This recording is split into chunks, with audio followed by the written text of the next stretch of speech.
I think they have to be reclaimed. I think that's why I called it Reclaim. Yeah. They have to be reclaimed. It's 95% of academics are pretty hard left in university, and that's not cool. You can't have a good debate when 95% of people agree with each other. They've bought into, even my old acting school has totally bought into critical race theory and anti-racism and stuff like that.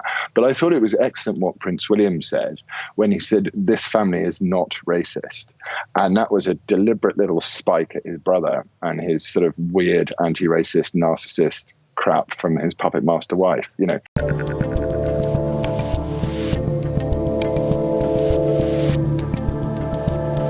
Does it feel to you guys like a lot of this stuff has been imported from the US, that our bad ideas or the bad ideas that have taken root here suddenly are exported all over the place? Yeah, I mean, when you go to what the BBC described as a largely peaceful protest of the Black Lives Matter last summer, there were people walking around going, hands up, don't shoot. And I'm like, our police force isn't armed. They literally don't have guns. Guys. Yeah. We've imported this straight from America, which is a great honor to America because, you know, we love American trends and all of that stuff. But this is one American trend I wish had stayed behind. But at least you get to keep Meghan, right?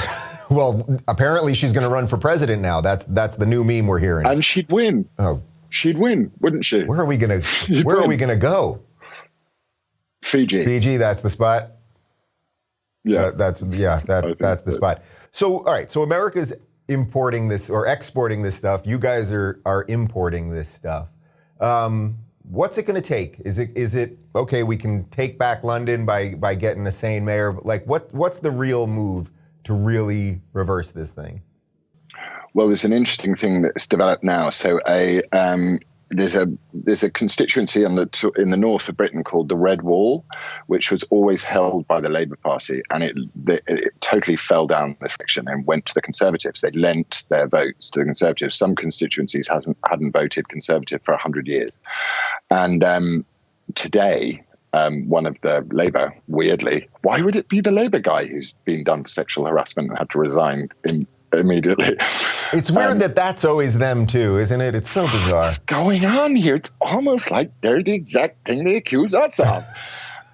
So that he's had to stand down today. So there's now going to be a by-election, and it'll be very, very interesting to see what happens up there. But ultimately, I think if you can open up the dialogue and you can say, listen, there's 70 million people in this country. We're not all racists.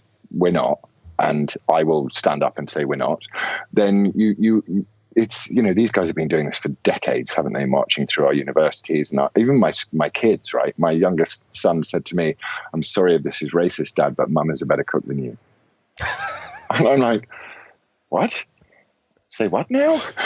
So they're filling it in their heads like constantly. When Trump got ill, he didn't really get ill. Did he really get COVID? But when whatever, 2 days he disappeared.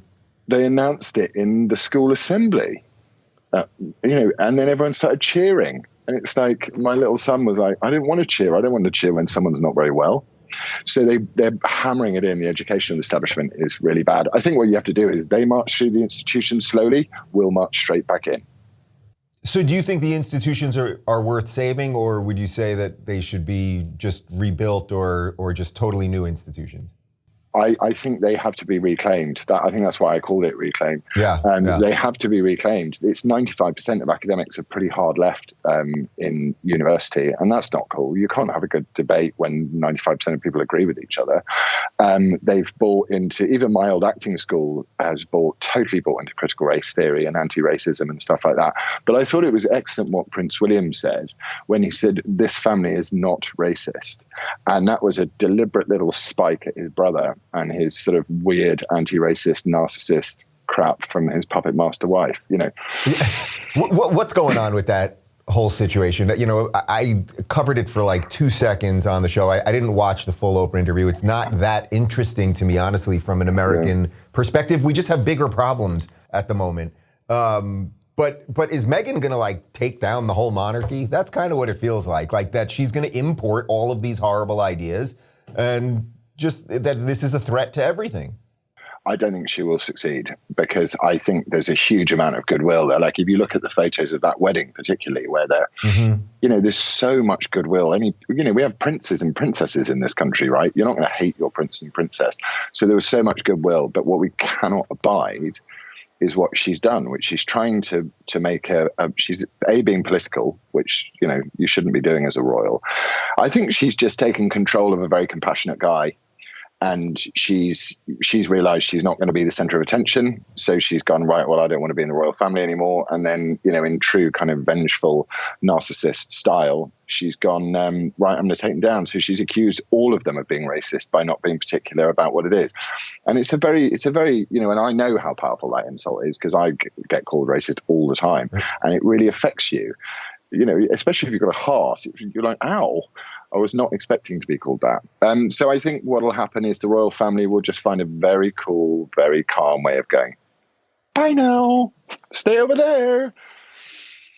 How does the media play into all of this? Because you guys are well known for your tabloid media. I've had The Guardian call me racist and far right and all of that stuff. So even though we've obviously exported a lot of the bad ideas, one of the things that I think that you guys have exported is some of like the tabloid journalism kind of stuff. Like it's now everywhere here. It's like basically there's no difference between the National Enquirer and the New York Times at this point.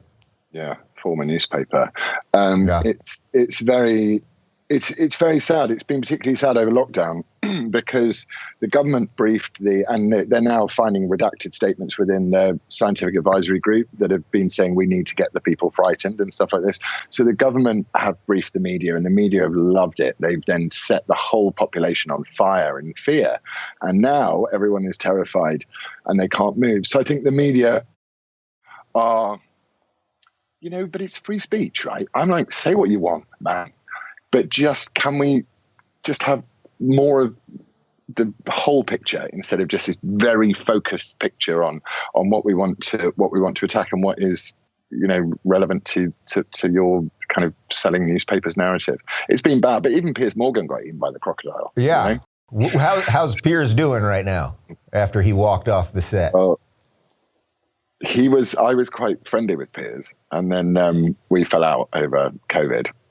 So I've been saying that he's now that he's realised, because he jumps on bandwagons, as you know, in America. When Shapiro just ate him for breakfast over the assault rifle stuff. So he's doing the same thing. He's just reinventing himself. We got a new news channel opening up in the UK called GB News, which is run by Andrew Neil, who's probably one of the best journalists we have in the country, and hopefully that will bring a bit more balance into it. But they're already trying to get that cancelled as well. Yeah. Do you guys have like who are the British voices that we should know that we don't know? Like who else has helped putting you on the map right now? Definitely Andrew Neil. The newspapers that have not given in to the woke agenda, but some of them have. Most of them have, but the Telegraph newspaper hasn't really given in. The Times did this horrible evisceration of Jordan Peterson the other day, and I was just like, fuck you. Yeah. Fuck you. I was so and that was meant to be a sort of centrist, moderate paper, and they're just like, stab, stab, stab. So the Telegraph, the Express, which, if you'd said the Express 10 years ago or 15 years ago in the UK, they would have gone, Nazi. But now it's like a bastion of centrism. It's weird. It's weird. What about, because I know what people will say. Okay, you guys are saying you're downplaying racism and blah, blah, blah, blah, blah. What about the real people that actually are racist, the real far right people, whatever influence those groups have? First off, do they have any real influence at this point? Because in American context, there are no legit political racist groups. There just aren't. That isn't to say there aren't racist people. There are, of course, but they have been marginalized. Are you trying to say that the left create imaginary bogeymen? I'm starting to think we think in a similar way. So the far right in England, it does exist, but I mean, there's not very many of them. It's not, and they don't really have any power. No one listens to them. But also they're having the best time ever, because the thing is, everyone's a racist. They're just hiding in plain sight, right? No, I think the thing is, we in this sort of new woke religion that we've found ourselves in, and we're looking for heaven. Heaven is a world of no racism, which everyone would like, a world of no racism. But unfortunately, human beings are fallen and not You're perfect. You're going to have to kill an awful lot of humans. Population. Yeah, you're going to find that there are going to be some actual racists, and what you want to do is educate their children. That's all you want to do. You know, if you've got a nasty racist dude, what are you going to try and convince him of? But his kids, you can educate, and hopefully his child can turn out not to be racist, you know. But I'm brazenly patriotic about this country. I think we're amazing. And I think, you know, America's kind of fallen for the next 4 years. We'll see what happens. China's powerful. Actually, you've got I love the fact that you get your own soldiers get to choose the color of their own combat gear now. That sounds brilliant. Yes. China's licking their chops at the moment. China's just going, this is great. And we've got, so I think we need to look at England and go, what do you guys think? And I think you need to go, well, we believe that we must stand freely together, and we see all men and women equal under the law. I mean, what's so complicated about that crap? If you're looking for more honest and thoughtful conversations about international issues instead of nonstop yelling, check out our international playlist. And if you want to watch full interviews on a variety of topics, check out our full episode playlist. They're all right over here. And to get notified of all future videos, be sure to subscribe and click the notification bell.